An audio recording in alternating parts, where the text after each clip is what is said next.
Okay, this is just to show you how to upload your own avatar using the using the Somnium SDK uploader. If you've bought an avatar through the blockchain, you'll probably have just transferred that avatar. And this is how you actually would upload an avatar. If someone sends you a package, a Unity package for an avatar, this is what you do. So first, make sure you're using Unity 2019.2.4, and I'm just going to take the bodybuilder and make that invisible.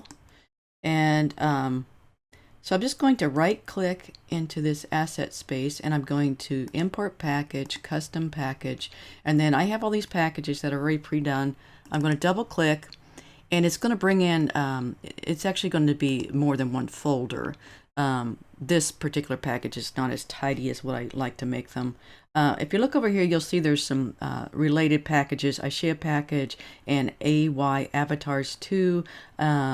Unfortunately, they're in separate folders, so it could get confusing.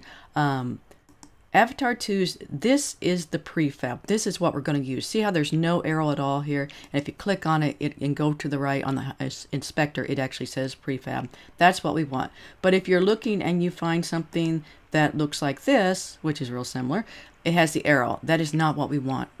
This is all that the prefab is dependent on. It needs all this information to work. But just go until you find the folder that has this on it, and then you just left click and make sure you put it right on the pivot, and then come over to the inspector and add your avatar config component. Just type in AVA and it'll come up. Put it wherever you want gender wise, and that is it. Just build and upload. Okay, so there is our avatar. I'm going to so I'll remember, and you want to, it's a really good idea to scroll this around. It's kind of hard to control until you get a good photo. That way you will remember what you've uploaded and don't have to go through. And this particular avatar, there's two things I want to point out. If we go and drop down this game engine, that is the actual moving avatar. And if you, that's the rig. If you click on proxy mesh, that is the actual mesh, and it has the render unchecked, so it's invisible. You can see the box where the avatar is. I've never had to actually arrange the goggles. It's always worked for me wherever my goggles are, and so I don't really know how to do that. But this, just try it. It should work. Like again, that's where the mesh is. And this is actually this added on mesh, and it's at a little bit of an offset. So when you're actually the avatar, you'll be looking, and this should be a little bit ahead of you.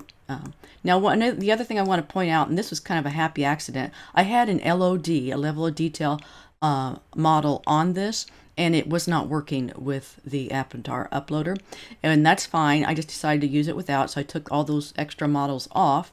But now what happens when, because it still has the LOD script, I forgot to take that off, it actually goes invisible when you get to a certain distance. And for what we're using for the Ashia chase, that actually is perfect. You'll have to look on the map. The map will show the avatar as a dot, and then you won't see anything. Maybe, well, you might see that, you'll see the nameplate, but then the avatar pops up. So that will make it kind of more exciting. So we're going to stay with that. And I'm going to just go ahead and bring in another package. I'm going to do one that does have the avatar. I think this one does.